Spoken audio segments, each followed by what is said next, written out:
Ashama yooyyaa akkam bultan daawwattoota keenya jaalatamoo fi kabajamoo fagoo dhiyoo irraa warri nu hordofaa jirtanii guyyaan har'aa kun amma jiin 20 barree 2021ti.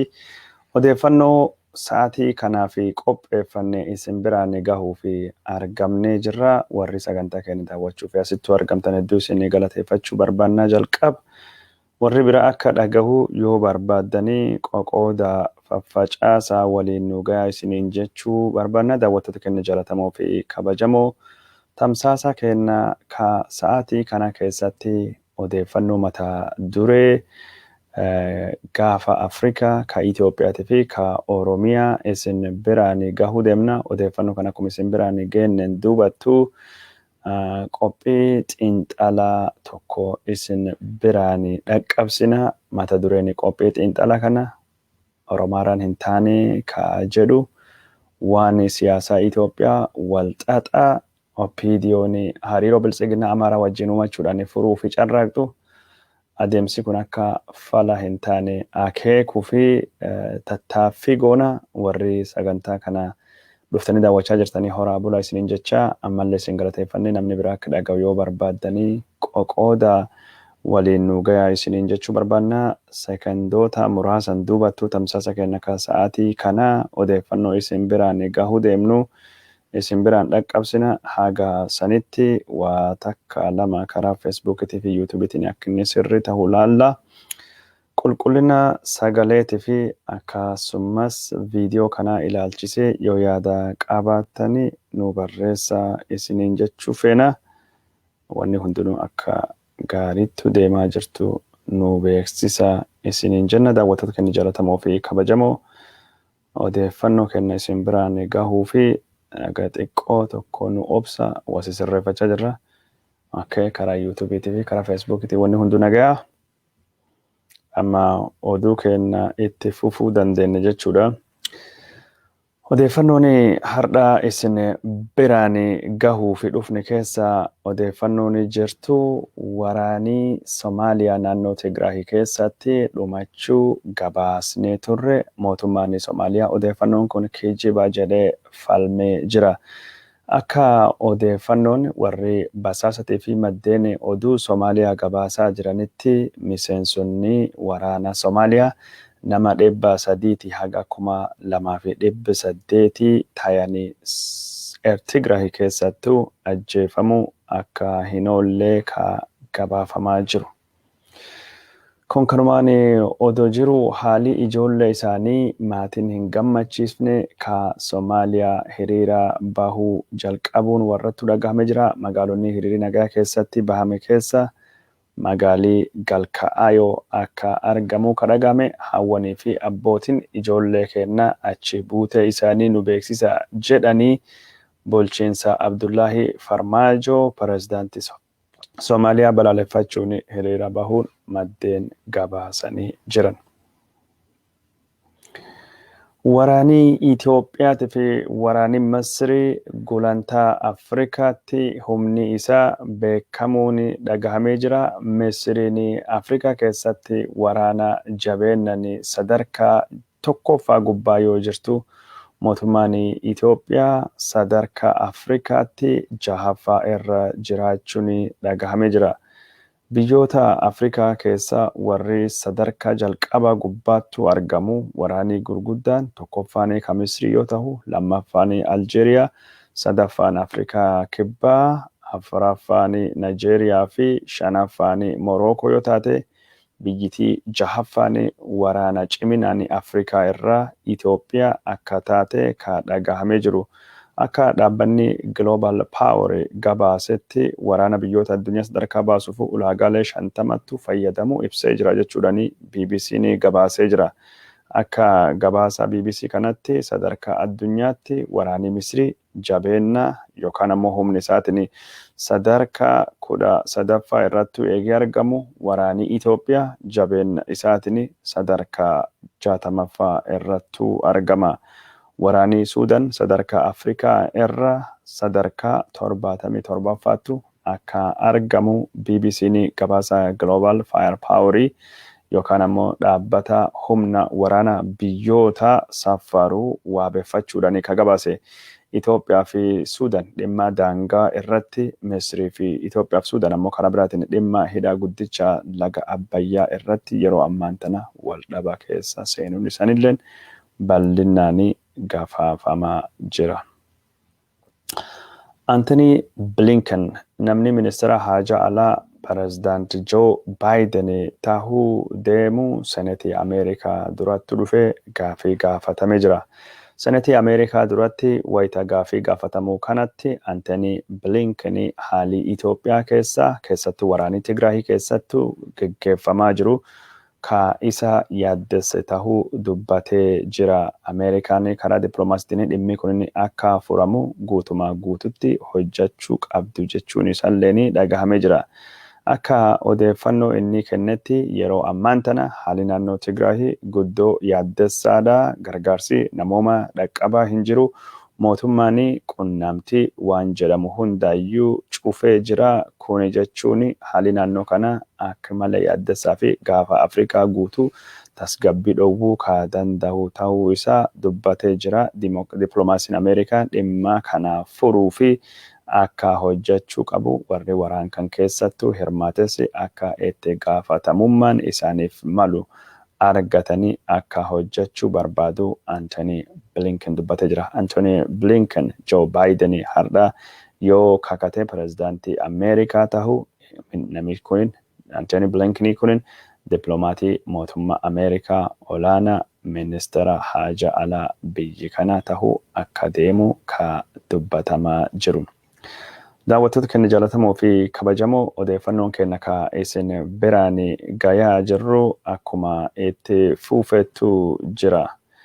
Mootummaan gamtoomanii haalii gargaarsa namooma naannoo Tigraahitti dhiyeessan ammallee akka malee yaaddessaa jechuudhaan dubbatee jira. Dhaabbanni mootummoota gamtoomanii OCHA akka jedhamu naannoon Tigraahii beelaa fi saaxilamuu danda'a jechuudhaan qindeessanii dhaaba kana itti aananii Waafaa Saayidii dubbachuun gabaafamee jira. Dhaabbata kan qofa osoo hin taane dhaabbanni balaatii fi qophaa'insa mootummaa Itoophiyaa naannoon Tigraahii beelaa fi saaxilamuu akka danda'u gabaasuun isaa ni yaadatama. Uummanni naannoo Tigraahii miiliyoonii 2,300 waraanan yoo buqqa'u uummatii miiliyoonii 4,500 olii ammoo gargaarsa namoomaa hatattama barbaada jechuudhaan gabaasii mootummaa naannoo Tigraahii addeessuu isin biraan geenne turre. Gabaasa kalee BBC'n dhiyeesse keessattuu maddeen mootummaa Itoophiyaatii fi naannoo Tigraahii waabeeffachuudhaan namni beelaa akka dhumachaa jiru keessattuu warri agabuudhaan yookaan ammoo gara duwwaa rafee hirriba keessatti du'aa jiraachuullee haalii gargaarsa namoomaa itti dhiyaachaa jiru quubsaa akka hin taanee fi walumaa galatti haalii naannoon Tigraahii keessa jirtu yaaddessa tahuu dubbatee jira. Kunin kanumaan odoo jiru mootummaan Itoophiyaa naannoo Tigraahitii fi bakkoota biraa kan Itoophiyaa keessatti balaan beelaa hin jiru jechuudhaan gabaasa beelattuu jiru jedhu kana kijiba jechuun isaa dhagahamee jira. Mootummaan Itoophiyaa wantooti bulchiinsi naannoo Tigraahitii fi gargaarsi namoomatii fi dhaabbileen mootummoota gamtoomanii baasan yeroo adda addaatti odeeffannoo kijiba jechuudhaan haaluun isaa ni dhagayama. Odeeffannoon qaamni mootummaa adda addaa baasulleen kan wal dhabu tahuun hubatamee jira. Kun kanumaan adoo jiru Komishiiniin mirgoota ilmaan namaa Itoophiyaa naannoo Tigraahii ilaalchisuun gabaasa baasee jira. Gabaasa baasee kanaan haalii gargaarsi namoomaa itti dhiyaachaa jiruu fi akkasumas haalii nageenya naannoo Tigraahii yaaddessa tahuu dubbatee jira. Kana wajjin uummatii nagayaa waraana kanaan qaama riphee lola Tigraahitii fi mootummaatiin miidhamuu dubbatee jira. Gargaarsi namoomaa yeroo ammaan tana akkaan akka malee akka barbaachisuu fi uummatii naannoo kana dinagdee isaa qabeenyi isaa irratti miidhaan guddaan akka dhaqqabee dubbatee jira. Faannoon Amaaraatii fi warri Eertiraatii fi warri riphee loltoota Tigraahillee akkasumas raayyaan ittisa biyyaa Itoophiyaallee gaagamiinsa mirgoota ilmaan namaatii fi naannoo kanatti itti gaafatamaa tahuu isaa dhaabbanni kunin gabaasa isaa keessattuu akeekuun dhagahamee jira. Daawwattoota keenya jaallatamoo fi kabajamoo odeeffannoon keenya ka isin biraan gayaa jirru akkuma itti fufeetu jira. Mootummoonni gamtoomanii haalii naannoo Tigraahii yaaddessa ta'uu dubbatee jira. Haali jechuun baqattoota Eertiraa kan naannoo Tigraahii keessa ka seera addunyaa cabsu ta'uu danda'u ammallee irra deebisee dubbachuun isaa dhagahamee jira. Yeroo ammaan tana baqattoonni Eertiraa ka Tigraahii keessa jiranii wabiin warra yeroo kamiyyuu caala hammaatee jira. Baqattoonni 5,000 ta'anii gara magaalaa Shiree naannoo Tigraahiitti kaampii baqattoota biraa irraa godaanaa akka jiranillee gabaasii kunini addeessee jira. Odeeffannoo kennaa ka isin biraanii gayaa jirru yeroo ammaan tana Itoophiyaa keessatti awwaannisi miidhaa guddaa dhaqqabsa akka jiru ka dhagahamee jiru. Awwaannisa kana to'achuudhaa fi mootummaan gargaarsa miiliyoonii 38 dabalataan barbaada jechuudhaan qaamni mootummoota gamtoomanii kadhimmaa kana hordofuu dubbachaa jiraachuun isaa addeessaa jiraachuun isaa dhagahamee jira. Qaamni mootummoota gamtoomanii kadhimmaa babal'atiinsa awwaannisa gammoojjii to'atu kunini miiliyooniin 38 ka barbaadamu kunini awwaannisa Itoophiyaa keessatti, Keeniyaa fi Somaaliyaa fi Suudaan keessatti to'achuu fi hojii irra oolaa kan jedhu ta'uu isaa dhagahamee jira. Yoo gargaarsi kunini kan argamne taate heelikoopteroota 28 olii jiranii kan naannoo kana keessatti qoricha farra awwaannisa gammoojjii bifa hojjechiisuu akka dadhabuu danda'u dhaabbanni kunini ka addeessee jiru. Odeeffannoo biraatiin ammoo obbo Lidatuu Ayyaaloo hogganaanii paartii Demokiraatawaa Itoophiyaa ka paartiin isaa dhiyoo kana boordii filannootiin haqame himata ittiin himatame ka Hacaaluu Hundeessaa eegiduun dubattuu ittiin qabame manii murtii olaanaa Shawaa Bahaa fudhatama dhabsiisuudhaan guutumaa guututti obbo Lidatuu Ayyaaloo gadhiisuun isaa dhagahamee jira.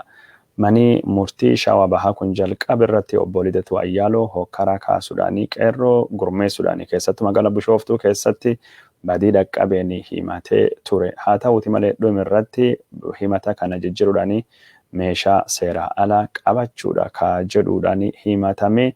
Meeshaan seeraa alaa qabatamee ka jedhamu kunini shugguxii mootummaan gaafinni miseensa paarlaamaa tahee kennee fi waan taateef meeshaan kunini karaa seera qabeessatiin meeshaa galmaa'ee jiru waan ta'eef wanni kun yakkaan hin himachiisu jechuudhaan manii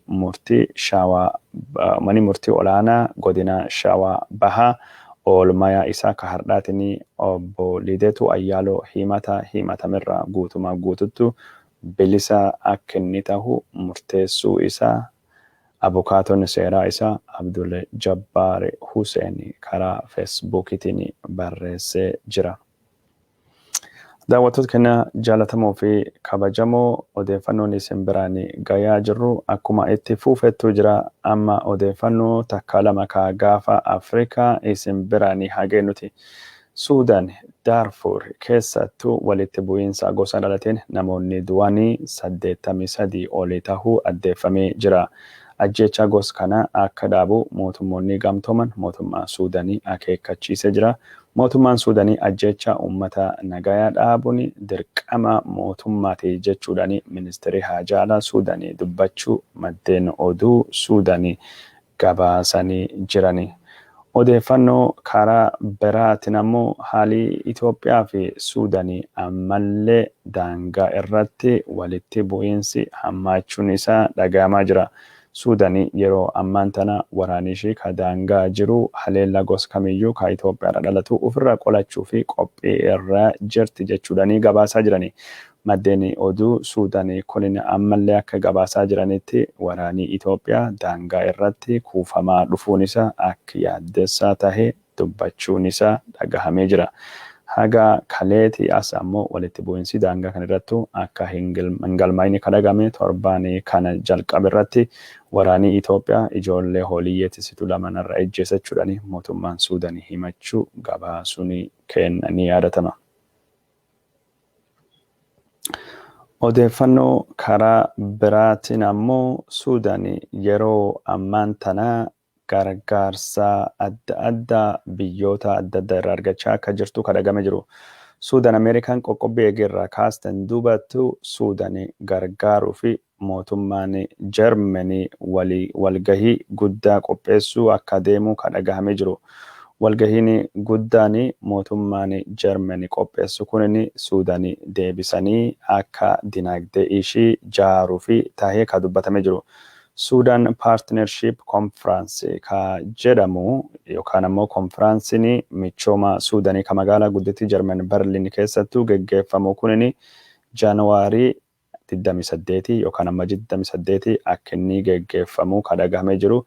Karoorii sagantaa kana biyyoonni gamtaa Awurooppaa maallaqa Suudanii akka buusanii liqeen Suudan irraa akka hirdhatuu fi mootummaa Suudanii jijjiirama inni jalqabe kana jajjabeessuu fi akka ta'e kan dhagahamee jiru. Baatii waxabajjii bara 2020 keessatti gargaarsa wal fakkaataa Suudanii fi biyya Jarman keessatti godhameen maallaqa doolaarii Ameerikaa biliyoonii 1 fi miiliyoonii 800 mootummaa Suudaniitiif walitti qabuun gabaafamee jira. Yeroo ammaan tana gargaarsi wal fakkaatanii biyya Suudanii biyya Firaansitiin qophaawaa jiraachuu gabaasuun kenna ni yaadatama. Odeeffannoo Suudanii ka biraatiin ammoo dhaabbanni maallaqaa addunyaa liqii Suudanii haquu fi adeemsi inni jalqabu milkiidhaan deemaa akka inni jiru ka dubbatamee jiru. Dhaabbanni maallaqa addunyaa IMF akka jedhetti yeroo ammaan tana biyyoonni gargaarsaa hedduun isaanii liqii mootummaa Suudanii haquu fi qophaawaa akka jiru dhaabbanni kun ka dubbate. Daayirektariin dhaabbata kana Kristaliyaana Georgieva akka riippoorterootatti gabaastetti baatii maarchii bara 2021 keessatti liqiin biyya Suudanii harki guddaan akka haqamu deemuu ka dubbatame. Suudanii walumaa galattuu liqii hin kaffalamin biliyoonii 60 olii akka qabdu ka dhagahamee jiru. Bifuma Ameerikaan qoqqobbii Suudaan irratti buustanii biyyoonni takkalleen araarama liqii Suudanii kennuu akka hin dandeenye ka dubbatamu. Haa ta'uuti malee Ameerikaan qoqqobbii Suudaan irratti buuste bara 2017 irraa jalqabdee kakaaste waan ta'eef akkasumas Suudanii tarree biyyoota teeroristoota yookaan amma biyyoota shororkeessitoota deeggaran keessa bara 2020tti bulchiinsi Doonaald Tiraamp waan haqe waan taateef ammaan tana gargaarsa Suudanii godhuu fi akkasumas liqii Suudanii irraa haquu fi haalli akka mijate ka dubbatamee jiru.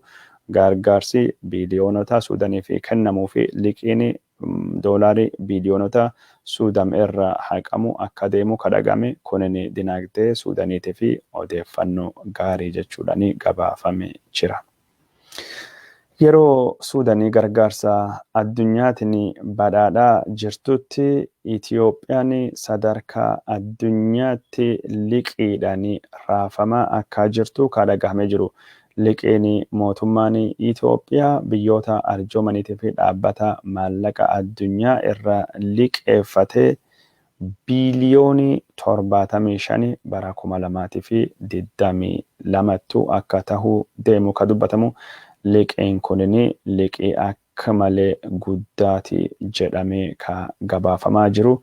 Liqiin Itoophiyaan addunyaa irraa liqeeffatee ammaan tana kaffaluu fi wajjin rakkachaa jirtu sababa sharafa alaa hanqinni jirurraa kan ka'e tiriliyoonii birrii Itoophiyaa biliyoonii 2tti dhiyaate jechuudhaan miidiyaan Itoophiyaa gabaasuun isaa ni yaadatama. Yeroo ammaan tana biyyoota liqii Chaayinaa liqeeffatanii kaffaluu fi rakkatan keessa mootummaan Itoophiyaa sadarkaa duraa irrattuu akka argamu ka dhagamu. Angoolattu aantee liqii guddaa Chaayinaa irraa fudhachuun Itoophiyaan sadarkaa lammaffaa gubbaa jirti. Angoolaan Chaayinaa irraa bara 2020 liqii biliyoonii 25 yoo qabaattu. Itoophiyaan gara liqii biliyoonii 17 olii Chaayinaa irraa liqeeffattee jirti. Angoolaan biyya boba'aan akka malee badhaatee waraana duubadhaan misooma guddaa geggeessaa turte yoo taatu Itoophiyaan biyya wal waraansa walii keessa jirtu ka dinagdeen ishii yeroo ammaan tanatti gabbu'aa tahee ta'ulleetu gabaafamee jira. Mootummaan Itoophiyaa liqiilee addunyaa argatu yeroo ammaan tana dhaabaa jiraachuu dhaabbanni maallaqaa addunyaa dhaabbanni baankii addunyaatiif akkasumas mootummoonni akka Ameerikaatii fi gamtaan Awurooppaa liqii mootummaa Itoophiyaatiif dhiyeessuu irra dhaabu kabaasuun kennanii hatamaa Chaayinaanis liqii mootummaa Itoophiyaatiin bifa adda addaatiin dhiyeessaa turte yeroo ammaan kana akka durii kenna akka hin jirre ka gabaafamee jiru. Daawwattoota keenya jaalatamoo fi kabajamoo odeeffannoo gaafa Afrikaa kaayisen biraanii geenne asumattuu gabaabsine odeeffannoo addunyaa gaggabaabsine isin biraanii baasuu deemna. Joe Biden pirezidaantii Ameerikaa 46 ta'uudhaan har'a kakachuu akka deemu ka dhagahamee jiru. Joe Biden wayita kakachuu fi deemu kanatti Donald Trump illeen dhaamsa nagayaatti jedhu ummata Ameerikaatiif dhaamee jira. Ani falmataadha, ani qabsaa'aadha, qabsoon kenna ammaan tana jalqabdi jechuudhaan dhaamsa ummata Ameerikaatiif dabarsee jira Donald Trump. Donald Trump guyyaa aangoo isaa kadhuma keessatti namoota 73 fi araarama godhuudhaan namoota 70 biraatiif ammoo adabbii isaanii jijjiiruun dhagahamee jira. Warra Donald Trump araarama godheefi keessa gorsaan isaa olaanaa fi akkasumas qindeessanii duulana filadhaa isaa baanan akka keessattuu argamu ka dubbatamee jiru. Odeeffannoon kennine ka isin biraanii gayaa jirru akkuma itti fufettu jira. Dureessi biyya Chaayinaa Jack Ma yeroo dheeraan duubattu gadi bahee miidiyaa irratti mul'achuun isa dhagame jira. Ma dureessi Chaayinaa kun yeroo ammaan tana mootummaa Chaayinaa ka mootummaa Xi Jinping wajjin rakkoo keessa akka jiru ka dhagahamee jiru.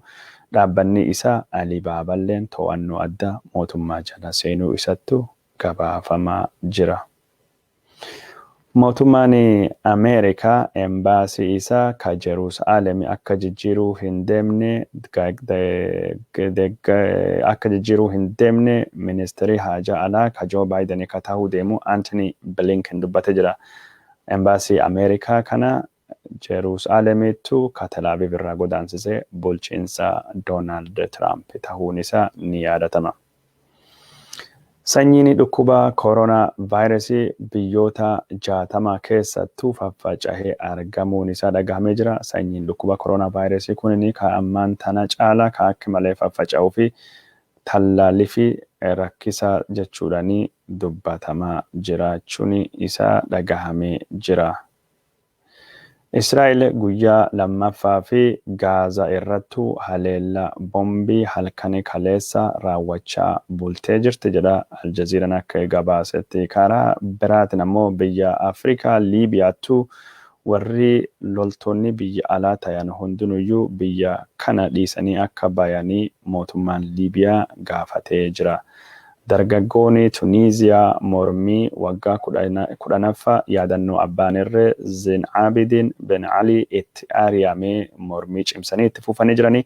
Mootummaan Tuniiziyaa gaafilee warraatiif yoo deebii kan hin deebisne taate mormiin itti fuftii jiranii. Mootummaan Tuniiziyaa mormii dargaggoota kaammaan tana babal'achaa jiru to'achuu fi waraana bobbaasuun isaa ni gabaafama. Bara waggaa 10 duratti dargaggeessi Tuniiziyaa ka kudura gurguruu irratti bobba'ee Mohammad Bouazizi jedhamu haalii jiruun itti ulfaachuu fi akkasumas dhiibbaa poolisii irraa dhuftirra kan ka'e ufijjeessuudhaan sochiin biyyoota Arab Spring jedhamu akka jalqabee ka gabaafamaa jiru.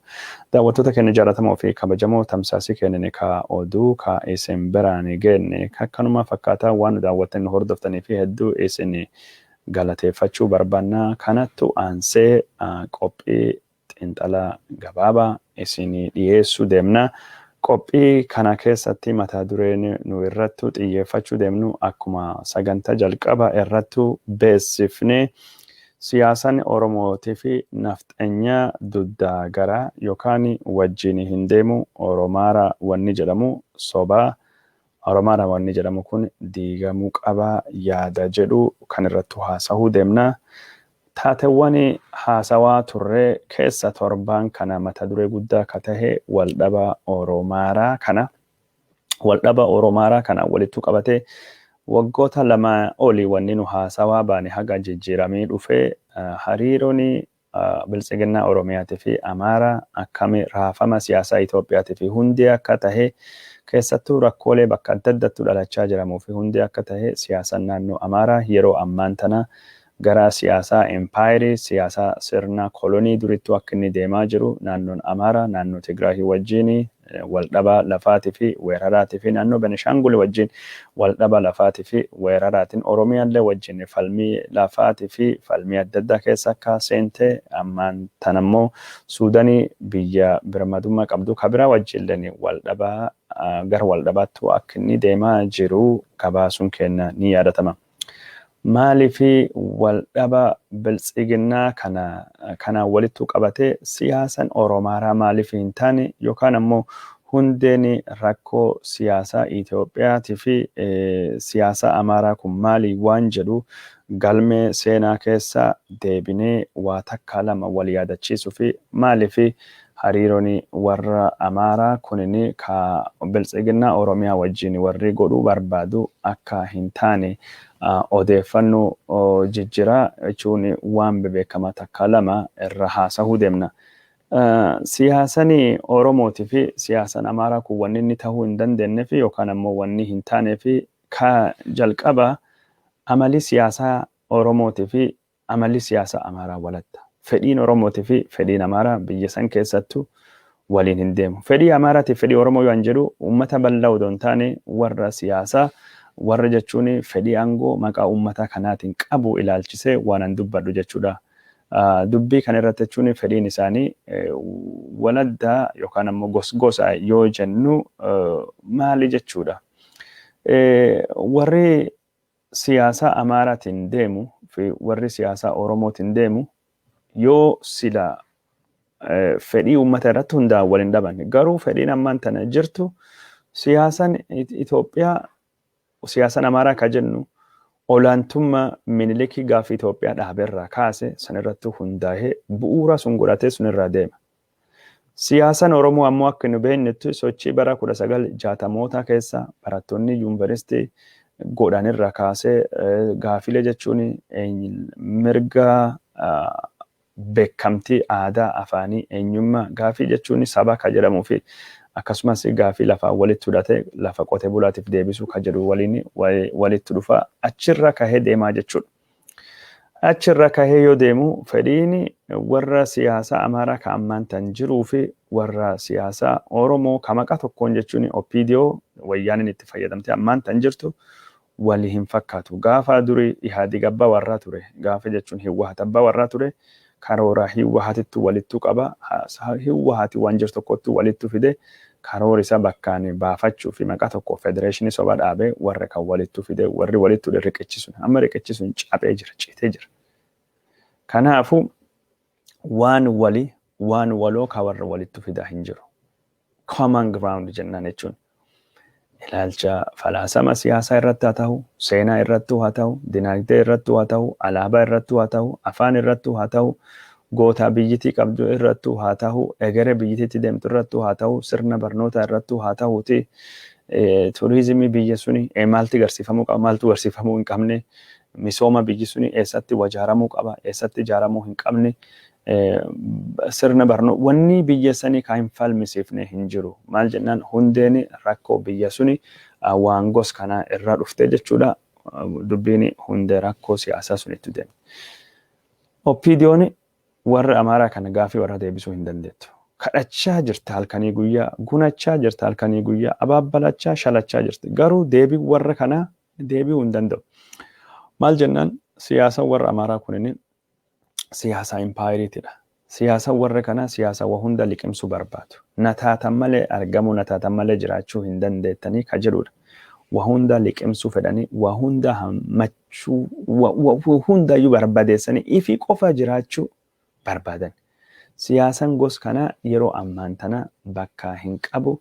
Rakkoon guddaani OPDO warra kan wajjin qabdu keessaa takkini warra isaanii jechuun beekamtii Oromoo akka sabattuu hin kennine uummata warree Islaamaa tokko qabsaa'uuf hin kennine gammachiisuu fi carraaqudha.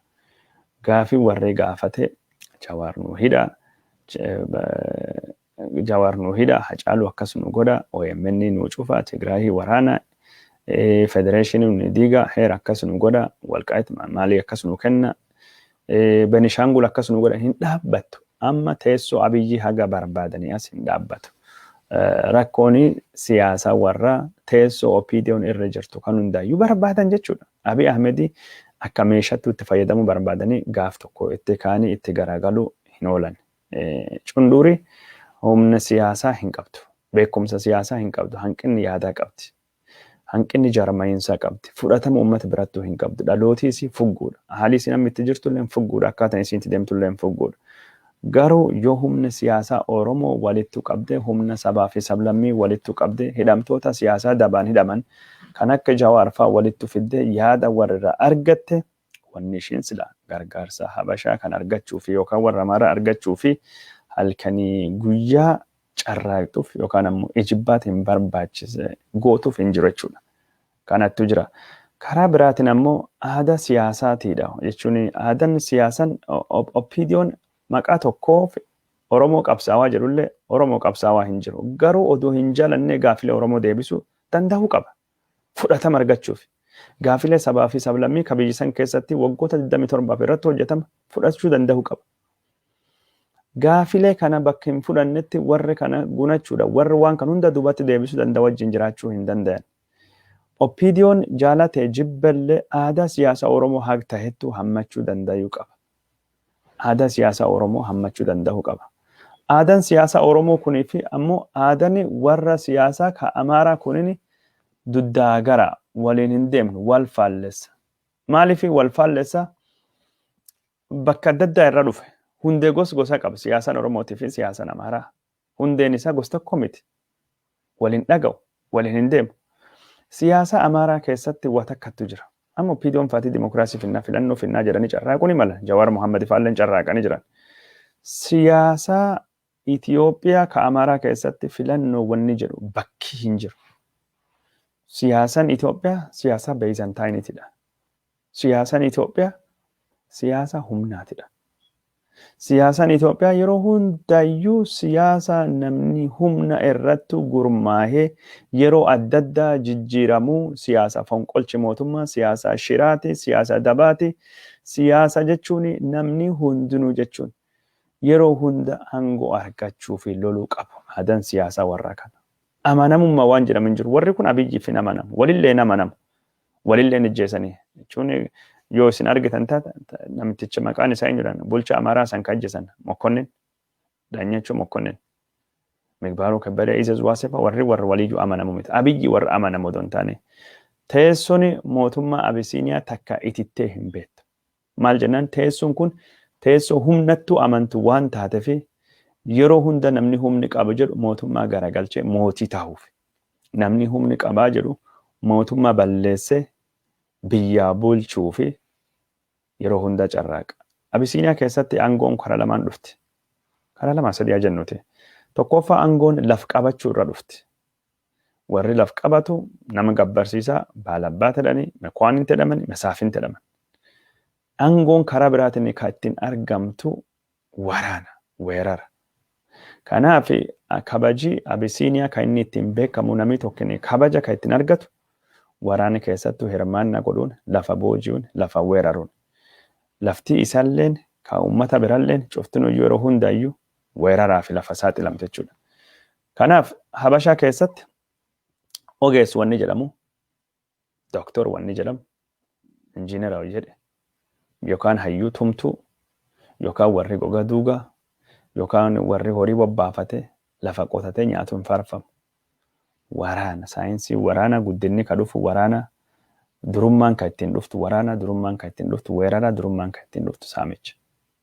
Kanaaf kabajii gurguddaan cuftinuu kabaja waraanati. Wanni hundu waraanaan dhufa. Wanni hundu lolaan dhufa. Saamichaan dhufa. Weeraraan dhufa. Aadaa politikaa Abisiiniyaa ka haasofnu jechuudha. Yoo fudhattanii ilaaltan Mislenee, Ciqaashuum, Baalaan Baraas, Fiitaawuraarii, ቀኛዝማች ግራዝማች ራስ ነገድራስ warri kun cuftu baaldaras warra weerara adda godhu yeroo hundayyuu warra weeraraadhaan guddatu guddinni hierarkii yookaan ammoo gulantaan siyaasaa Abisiiniyaa weeraraan kan dhufu sirna Minilikillee duratti sirna Minilikiin durattu kan malee military saayinsiin biraa hin jiru wal weeraranii weeraraan wal cabsanii wal mo'atanii ka humni qabu yeroo hundayyuu Abisiiniyaan aadaa siyaasaa raafama aadaa siyaasaa unkurama aadaa siyaasaa akaawama aadaa siyaasaa lolaa qabdi violence garagalcha coup machinations intrigues poisoning hidha aadaa siyaasaa warraatidha namni hedduun siyaasaa warraa yoo Abisiiniyaan ni dimokiraatoftii jedhamee yaadame hin dimokiraatofta akka salphaatti Abisiiniyaan akkuma OPDO'n lan hin tahar Abisiiniyaan hin dimokiraatoftu Itoophiyaan hin dimokiraatoftu haala siyaasaa gosa keessa dhufnee kana keessa baanee kanattu intrigiin gos kana ashaaxirri gos kana mootummaan hin beekamu mootummaan dhoksaadha mootummaan iftoomina hin qabu aadaa Abisiiniyaa keessatti waa'een mootummaa hin beekamu mootummaaf waaqee gosum takka mootummaan fi Mistira Sillaasee waan akka tokkootiin hin baratamu mammaaksii Oromoon jira mootummaa fi ija xuxii namni hin arguu jedha Oromoon Amaaraa mootummaa isaa laalee barachuu dadhabe hubachuu dadhabe maali ka Oromoo mootummaan iftoomina qaba diriira qaba abbaan gadaa waan hojjetamu qaalluu waan hojjetu hayyoonni waan hojjetan cufaayyuu hin beekan jechootuma iftoomina mootummaa agarsiisiyyuu hin qabu ture afaanii Amaariffaa haga jechuun bara 1960moota jechoota uumaniif keessaa ifa ka jedhu jechuun yoo biyyi tokko Haayile Sillaaseen daawwatuyyuu yifaawi guninyatadha jechuun ifa ka jedhu jechuun afaan Oromoo irraa dhufe saniin durattuu afaan Fireenchii ofiiseelaawii yookaan afaan Ingilishii official ka jedhu achi gubbaa dhufe achiin dubattu bara 1960moota keessa ግልጽ ማሊ ከጀሉ አማሪፋ ከስ ግልጽነት ማሊ ጀደም ማለ ኳሊቲ ሞቱማ ከሳ ትራንስፓረንሲ አካውንታቢሊቲ ወን ጀደም እንጅሩ ከናፍ ስርኒ ሞቱማ አቢሲኒያ ኢትዮጵያ ከሰቱ ሞቲ ወን ጀደሙዩ ከገርቴ ሂዲ ኢሳ ሂዲ ዱጋ ሞቲ ጎስ ከና እራ ዱፌ ጀደም ነምኒ ጀል ደሙ ሰኝ ሞቲዩ እንጅርት ቴዎድሮስ ጋፋ አንጎ አርገቴ ወር አማራ ሁንዳዩ እንጂፈቴ ሞቲ አና ኦፊንጀረ ንጉስ ሰለሞን ኦፊንጀረ ዮሐንስ ትግራይ ረጋፋ ነም ሁንዳ ሞዋቴ አና ሞቲኒ አንሌን ኩኖ ሰለሞኒ ወሊቱ ሂዳዳ ወር ሞቲ ጎሳ ካና ሰኝ ካና ኦፊንጀረ ከሻዋለን ጋፉም ነርገቴ ወር ጎንደር ጎጀም ፎሎ ጨብሰ ሞቲን አና ኦፊንጀረ ከኦሮሞ ለንጀቹ ወር የጁ ፋቴ ጋፋ ሞቱማ አርገተኒ ጀቹን የጁን ኦሮሞዳ እስላም ቱራኒ ጀልቀበረት ሞቲ ክርስቲያኑ ኦፊንጀረን ሁምነቱ ሞቲለ ነማቆዳ humnattu angoo namaa fita malee akka jechuun sirna itita sirna mootii jedhamu ka walirra dhaalulle ka gosa Awurooppaan qabdu ka gosa biyyoonni Arabaa qaban mulkii yookaan mamlakee ka jedhamu hin jirtu Itoophiyaa keessa ka uumu humnattu uuma mootillee ka uumu humnattu uuma lafallee ka uumu humnattu uuma Itoophiyaan dimokiraasii waan jedhamu tokko hin qabdu siyaasan Itoophiyaa yeroo cufayyuu siyaasa irreeti siyaasa humnaati humna yoo qabaatte angoo qabda angoo yoo qabaatte seera baafatta seera yoo baafatte akka feetettiin cunqursa seerii meeshaa cunqursaa jechuudha ka seera qabu waa hunda sirratti baafata bahigga amlaak siin jedha amlaaki isaa amlaakin seera isa summaan humni isaati amlaakin isa sun maalidha seera goofta nami hunduutti amanu sante goofta naftanyaati goofta amantii warraati humni isaati malee takka haqaaf dhaabbatee hin beeku wanniif dhaabbatee hin beeku sirni siyaasaa warraa sirna gos kanattu jira jechuudha siyaasan Itoophiyaa yeroo hundaayyuu siyaasa humnaati kanaaf haala gos kana warra jechuun ilaalcha gos Amaaraa kamman tana bilchiginna Amaaraa qabu ilaalcha abini qabu ka wahalikki kanaaf siyaasan Oromoo duddaa gara waliin deemuu danda'u siyaasan Amaaraa tokkin jechuun humnattu amanaa jenne jira humna kanaafu Oromoon humnaan wal ijaaruu danda'u qaba tokkummaa jabeessuu danda'u qaba PDO beekti warra manidha warra Amaaraa gammachiisuu fidama gadhiifamanii warra wajjin tokkummaa uumuu danda'u qaban warra Oromoo hunda walitti deebisuu qaban nam humnaan sin dhufe humnaan caaltu malee mo'achuu hin dandeetu kadhachuun hin taatu waraabessaa fi harree jidduutti waliigalteedhaan mootummaa dhaabachuun akkuma hin taane haala ammaan tan jiruun biltsiginnaa Amaaraatiif biltsiginnaa Oromoo jidduutti waliigaltee mootummaa dhaabachuun hin danda'amtu. Maal jennaan waraabessi harreen nyaata kiyyaa jedhee amana. Biltsiginnaan Amaaraalleen Oromiyaan risti kiyyaa jedhee amana. Benishaangul risti kiyyaa jedhee amana. Tigraay risti kiyyaa jedhee amana. Akkuma waraabessi harreen nyaata jedhee amanu Oromiyaan saamamuu qabdi, bulfamuu qabdi, aadaa warraatiif eenyummaa warraatiif beekamtii hin kennu, balleessuu qabaa jechuudha. Barbadeessuu fedha jechuudha. Siyaasaa gosa kanaa keessattuu waliin buluu hin danda'amu. Siyaasaan Abisiiniyaa siyaasaa humnaatidha. Transitive politics. Humni qabaachuu qabda. Humni ijaaruu qabda. Humni kan ammoo ilaalcha siyaasaa Itoophiyaa haala inni ittiin jiru haala Oromoo, haala sabaaf sablammii kana OPDO'n ijaaree yoo kana warri dur dhaabbate malee gunachuudhaan Oromaaraa jedhame biyya 80 keessatti sabii lamini Adaamaa fi Bahar Daar jidduu deeme rakkoo Itoophiyaa kan walxaxxu rakkoo waggaa 100 ol deemte furamuun hin danda'amu. Furamuun hin danda'amu. Aadaan siyaasaa Oromootiif siyaasaa Amaaraa wal dhaba. Aadaan siyaasaa Amaaraa kan empaayirii aadaa gabbaarii nafxanyaadha. Saamichi lafaattu amana. Laf nama fudhachuuttu amana. Finfinnee maaster pilaanii yoo jenne Tigraay irra buusanii Tigraay saamuu hin qabdu nutti saamuu qabaadha. Kan warri jiru malee abbaa biyyummaa Oromoo takki namanu. In fact OPDO'n lafa abbaa biyyummaa Oromoo deebisuun barbaaddu lafa kan gurguratte saamuu barbaadde. Maal jennaan mootummaan kunini mootummaa bittuu lafaatii fi saamtuu lafaatii fi dallaaltuun lafaa walitti dhufee dhaabbate jechuudhaan Koloneel Gammachuu Ayyaanaa dubbatee jira. OPDO'n kan feete garuu Amaarii saamichi lafaa aadaadha. Finfinnee haa taatu magaalota Oromiyaa magaalota sabaaf sablammii hunda saamuu warra aadaadha. Saamuu eegi jenne jechuun Amaarii jechuun siyaasa warraa keessattuu Oromoo qofa miti ka saamamu waliyyuun saamama. Wal saamuun aadaa warraatidha. Hayyuu warra the making of modern Ethiopia ka jedhu tashaalee xibabuu nama goojjameetidha. Saamichi aadaa siyaasa Amaaraati. DNA siyaasa Abisiiniyaati jedha saamichi.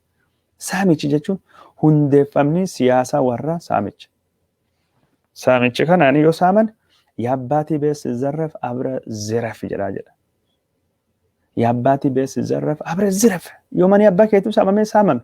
Warra abbaa ofiitiin mararfanne qabeenya Oromiyaa abbummaa Finfinnee irratti qabdu maali beekamti siin kennu. Beekamti waan takka siin kennu. Warra abbaa ofii yoo saamamu waliin saami jedhee barsiisu. Warri yoo dubbatu dubbin zarraaf jedhu. Zarraaf maali amma namni dhaadatu. Zarraaf akkas akkasii. Zarraaf jenna. Zarraaf jechuun ziraf jechuudha. Yoo kaanii dhaadatan jechuun abashan yoo dhaadatu maal teete harka marataa jechuun deemi weerarii boojii ittiin duroomi jechuudha waan tokko. Oromiyaa dhufee weerarin saama dure. Durummaan jechuun akkaataa namni tokkini ittiin duroomu biyya hundeeffatu zarafuudhaan zarraaf jechuudhaani qawwee fudhatee ka'ee minishiiriin nafxanyaan fudhatee achi dubatti saama achiin dubittiin duroomu. Gaafa sisaamen dubatti bulchiinsi isaa bulchiinsa korraapshinii gubbaatti hundaa'e. Bulchiinsi isaa kachachala irratti hundaa'e. Sishoomuuti yaalbellaa sishuruuti qoccaal jedha. Saamichi daangaa hin qabu. Korraapshiniin aadaadha. Ejjimanshaan aadaadha. Gubboon aadaadha. Aadaa siyaasaa warraati. Kana abiyyiilleen Jawaar fa'aaleen jijjiiruullee hin danda'amu. Hin jijjiiramu. Haala ammaan tan jiruun. Dhugaat jirtu walitti manii dubbatanii deeman malee. Kabiraa ammoo siyaasa warra siyaasa nama takka qofaa fi beekamtii kennu. Abbaa irrummaa nam tokkooti. Kashawaa ka'ee gaafa warra Goojjamiif Gondarii Walloo mo'ate mootiin isaa an sanyii Salamoon ofiin jedha.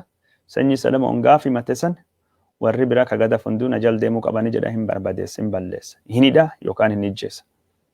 Yookaan hin saamsisa yookaan biyya baasa. Gizooti. Siyaasa kan keessattu abbaa irrummaa nam tokko mootii. Mootiin kun ammoo bakka bu'aa waaqaa. Siyyume Egziyaabiheer ka ofiin jedhu. Zanegede Negest Itoophiyaa Zanegede Yihudaa. Sanyii Israa'elii, sanyii maalii? Yesuus Kiristoos wajjin, Nabi Aadamii wajjin, yookaan ammoo eenyu jettan? Solomoon wajjin walitti dhufeenyi qabnaa ka jedhu. Akkasiin dhaabbatanii achiin dubatti warri jiru kaan hundumaan hin balleessan.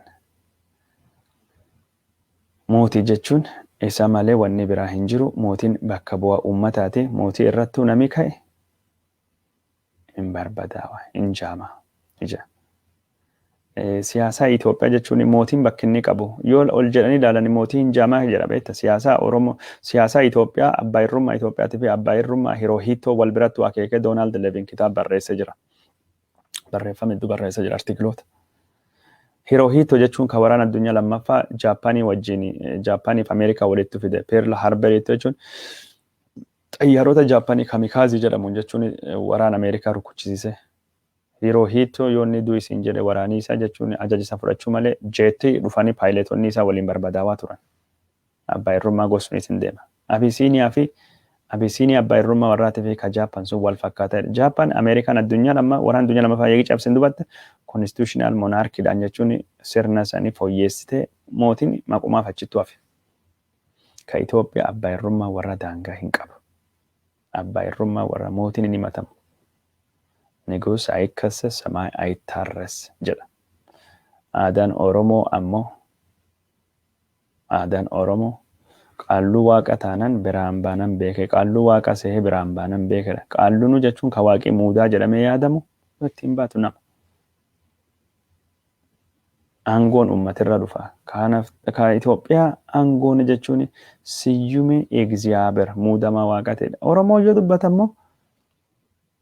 Oromoo yoo dubbatu karaa abbaa gadaa yookaan hayyuu waaqee durumuruu jedhan. Hayyuu aangoon isaa uummatirra waan dhufuuf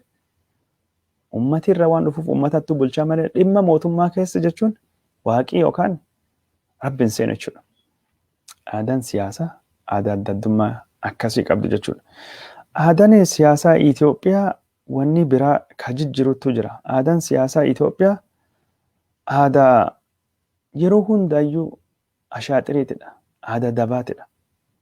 Aadaa walijjeessutidha. Aadaa fonqolcha mootummaatidha. Aadaa humnaatidha.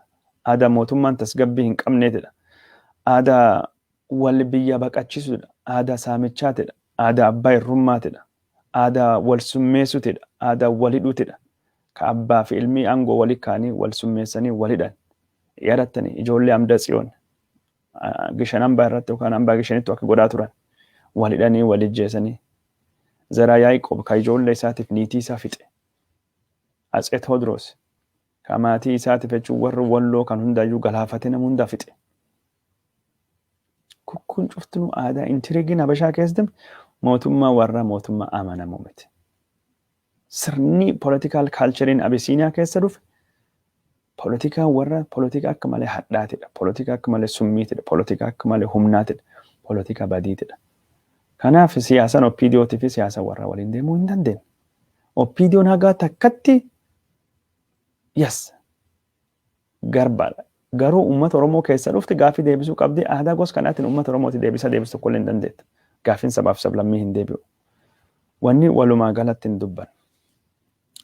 Aadaan Abisiiniyaa keessatti aadaa abbaa irrummaan baay'ee bal'aati. Aadaa dimokiraasiin hin jirre. Aadaa mariin hin jirre.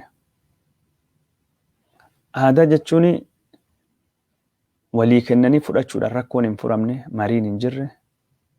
Aadaa kompromaayiziin hin jirre. Aadaa mo'ataa waraanaan qawween mo'atu hunda argatu. Sirna jechuun cunqursaan mootummaatii fi cunqursaan amantii itti wal fuudhee wal heerume waliin jiraata. Kanaaf Itoophiyaa durii keessatti amantiin tokkofti beekamtii qabaa. Itoophiyaa durii keessatti cunqursaan amantii jira. Mootiin beekamtii yookaan ammoo kijiba bataskaanii isaa uuma, Phaaphaasiin isaa uuma, sanyii mootii sanyii akkasiitiin Waaqa biraa muudamee jira. Bataskaanii ammoo saamichi lafa mootummaa keessattuu hirmaata, asiraatii gurrata, siisoo kaffalchiisa, sirna gosuuniiti. Ammaan tanallee wanni argaa jirru ka deebisuu barbaadan Ortodoksii hagarnaati. Ortodoksiin maali yoo jedhama? Siyaasa warri Amaaraa yoo akkas haasawanii hiriira akkas godhan waalitti eeguuf hin jiran namichuu warra ka isaan beeku mootummaa warra qof beeku kaan gabbaarii ciisanya namaa gati. Amantii jechuun amantii warraati. Kaan ammoo amantii nama xiqqaa. Amantii jechuun beekamtii hin qabne. Yoo isaan akkas godhan kun cuftinuyyuu aadaa siyaasaa warraa ka durii sun waan mul'isu. Aadaa san waan agarsiisu. Wanni dubbachuu barbaannu kana wanni Oromaaraa jedhu aadaa siyaasaa wal dhaba kanirraa kan ka'e duddaa gara warri ta'e warri gaafin ummati isaan bakka siyaasan isaan bakka buuna jedhan waliin fakkaan waliin deemuu hin danda'an. Waliin deemuu hin danda'an. Kanaaf Oromaara wanni jedhu piroojeektiin kun piroojeektii kijibaati. Piroojeektii sobaati. Piroojeektii malka nama taakkisuusu nam ceesu miti haala ammaan tan jiru. Abiy Ahmed waa takka lamaaf Oromaara kan jalachuu danda'a. Sirni Itoophiyaa keessatti Itoophiyaan aadaan ishiin beektu aadaa abbaa irrummaa nam tokko mootii tokko jalatti bulu waa hundaayyuu falmitoota balleessu irreedhanii mootii uf godhuutidha. Kakkana waan qabuufi aadaa warra Habashaa kun na gargaaraa mootii na godha mootii torbaffaa ta'uu fedhaa jedhee na gargaaraa jedhee yaaduu danda'a. Maal jennaan warri kunin amantii qaba. Amantii jechuun Phaaphaasiin bultu mataan amantii nam tokko qofa. Mataan mootummaalee nam tokko qofa. Nami sun jechuun argamsa waaqa qaba. Muusedha. Nu ceesisa. Muusedha warri amanu. Wanni kun na gargaaraa jedhee yaaduu ni mala. Humnatti aadaan humnattuu amanuu aadaan Itoophiyaa jedhu Itoophiyaa soba faarsuu kun na gargaara jechuun garuu illoon giraan yoo fagoo deemu ilaalu isallee hin gargaaru biyyallee hin gargaaru. Ce'umsa Itoophiyaan itti deemuu barbaaddu hin ceesisu Itoophiyaallee diiguu ka deemu. Diinii Habashaa siyaasa Habashaatidha. Diinii Amaaraa warra siyaasa Amaaraatidha. Haala ammaan tan jiru. Amaaraa hundaan walitti buusanii jira. Naannoon Amaaraa hara nagaa hin qabdu. Benishaangulii wal lolaa jirti. Oromoon wal lolaa jirti. Tigraayii weerartee wal lolaa jirti. Suudaanii wal lolaa jirti. Amma waraana jechuun waraana Horn of Afrikaa kaasutti jiru. Waraan Gaafaa Afrikaa, waraan Afrikaa yookaan ammoo waraanuma addunyaa ka Afrikaatii fi jiddu galeessa bahatti deemsisuutu jirti. Suudaanii fi Itoophiyaan yoo wal dhaban Misiriitti dabalamuu dandeetti. Suudaanitti dabalamte. Suudaaniin kibbatti dabalamuu deemte. Biyyoonni Arabaa, Imaaraatiin, Saawud Arabiyaan dabalama. Akka daangaa san deemuu danda'a. Waraanni Tigraayiyyuu ammaan tayyuu haasawaa jiru. Eertiraan itti dabalamtee jirti. Itoophiyaan keessa jirti. Soomaaliyaan itti dabalamtee jirti. Paayiletoota biyya alaa fiddee jiranii waraana addunyaa tokkoffaa Gaafaa Afrikaa ka deemutu jira. Amma biyyoota 3-4 keessatti hirmaatee jira. Waraana addunyaa Gaafaa Afrikaatiin ka deemutu jira. Man kun cuftinuu jiru kiraayisii siyaasaa Amaaraa irraa dhufe. Kanaaf siyaasaan kun waliin deemuu hin danda'u. Oromaaraan marii biyya uummata 80 oliitiif falin ta'u. Uummatni hunduu taa'ee waliin mari'ate rakkoo isaa falachuu fi teessoo irratti walitti dhufe mal dhawachuu danda'u qaba. Wanni jira kana. Waliin taa'ee mari'achuu danda'u qaba. Rakkoo isaa furachuu danda'u qaba. Hunduu haga hojii isaatti maaliif Oromoo fi Amaaraan qofti uummata Itoophiyaati beeknaa jedhan? Maaliif? Kafaan Itoophiyaa miti. Mi'een Itoophiyaa miti, beenchi Itoophiyaa miti. Hin ilaallatu dhimmi kun warra.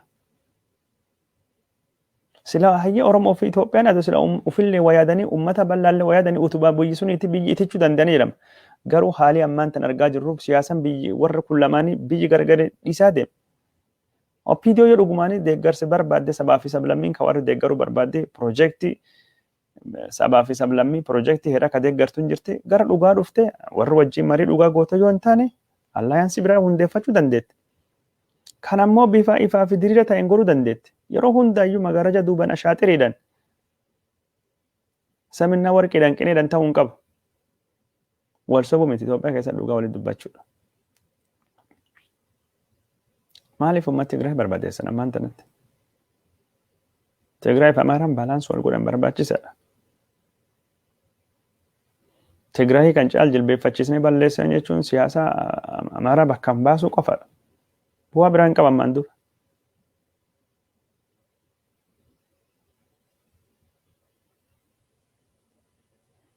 Oromaaraan Hiwwaata aangoorraa dhiibuu fi tajaajila jira. Hiwwaata barbaadaa jira. Taaktikii suniif dhaabbate. Gadaan isa darbee jira. Aduun isa dhiitee jirti. Ammaan tana waliigaltee kakuu haaraa irratti hundaa'ee ka dhugaa fi haqa irratti hundaa'ee jiraachuu qaba yookaan ammoo Oromaaraan gadaan isa dhumatee jira kan caalu hin barbaachisu. Oromaaraanis hin barbaachisu. Haala ammaan tanaatiin wal kijibaa jiran. Oromaaraaf jettanii Jawaar Mohaammed hiitanii jirtanii gadhiisaa. Oromaaraaf OMN cuftanii jirtanii deebisaa banaa. Oromaaraaf jettanii Benishaangul weerartanii jirtanii. No, dhiisaa weerara. Oromaaraaf jettanii waan kijibaatiif Suudanii waliin dhabina. Hidhaa guddicha laga Abbayyaallee balaa keessa hin galchina. Warri kun Abiyaad waan feete goote fi diina jechuun yoo atini dhadhaa afaan keette dhakaa afaan si ka'u. Warri kun warri soddaati warri jaartii kiyyaatti amanuu dandeetta.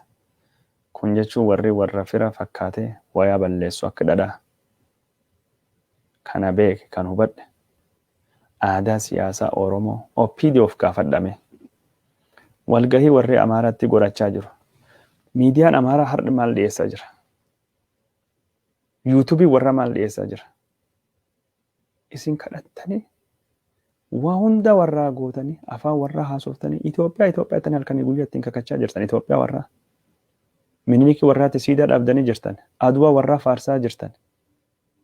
Cunqursaan sabaaf sablammii hin jiru jettan isaan gammachiisu wanni isan hin ta'in hin jirtan. Isaan gammachiisuuf Oromoo wal dhabdanii jirtan. Garuu warri gammadee jira. No warri gammaduu miti. Warri isinii quudhee jira. No isiniin quudhan. Beekamtii tattaaffii keessanii kennanii jirani. Baaleetara, Terenyaa, Jinnii isiniin jedhan. Aangoo yoo ilaalan aangoo gurguddaa biyyaa sanii gurguddaa waliin qoodattanii jirtan. Birookiraasii federaalitii fi birookiraasii Finfinnee yoo ilaallu birookiraasii Itoophiyaa persentii 60 ol qabatanii jiran. Garuu har'umaan nama tokko lama kan muudamaa jiru Terenyaa. Nama tokko lama ka garaan gootu dhufaa jiru. Nama kana jechuun dhiibuu biyya baasuu maqaa balleessuu duula akkasitti. Oromoo akka weerartuutti dhiyeessaa jiran. Oduu isin kadhachaa jirtani. Kun hundi barnoota isinii ta'uu danda'u qaba. OPDOn rakkoon Itoophiyaa wal xaxxuudha. Rakkoon Itoophiyaa rakkoo akka malee hundee fageeffattee baroota dheeraaf lafirra gangalachaa asiin baate rakkoo kana marii hunda hammachiisuun ka furamu malee Oromaaraan hin furu. Rakkoon siyaasa Itoophiyaa rakkoo humnaan furamu humna godhachuu manattu barbaachisaadha. Warra hidhamtoota siyaasaa Oromoo hunda gadhiisudha. Warra badii takka malee hidhaman. Jawaar Mohammadi jija'aa fi guyyaa 20 manidhaa jira. Baqqalaa Garbaa. Abdii Raggaasaa waggaattu deemaa jira. Haga manidhaa seene. Gadhiifamuu qaban. Badii waan takka balleessa waan takka hin dalagne. Warra Oromaara jettaniin Amaaraa kan gammachiisuuf gootanii warri hin gammanne. Jawaari warra wagoone warra gammachiisna jettan no borisin barbaadan. Deebii amma wal dhabaa jirtanii wal dhaba falmii deebisuu hin dandeenye. Qorichi warra Jawaar magadin dis deebisuufi. Jawaar namni akka isa gargaaraa hin jiru. Namni warra akka isa deebii kennuu danda'e akka isa isaan timuu danda'e siyaasa warra namni fataffatee nyaatisuun qofa.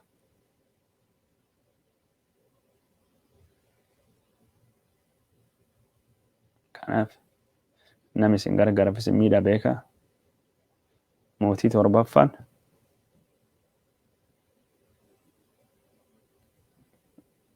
gabaabsee ilaaluu hin qabu bal'isee ilaaluu. Warri soddaa kun warra amanamoo miti. Waliiyyuu amanamanii. Daawwattoota keenya jaalatamoo fi kabajamoo warri nu daawwattee nu hordoftanii hedduu isin galateeffachuu barbaannaa. Xiinxallii keenya kan isin dhiyeessinee fi odeeffannoon keenya kan isin biraan geenne kanuma fakkaatti waan Oromaaraa badii isa irra haasa'u itti fufna. Waan nu daawwattaniif galatooma nagaan oola nagaan nu bula.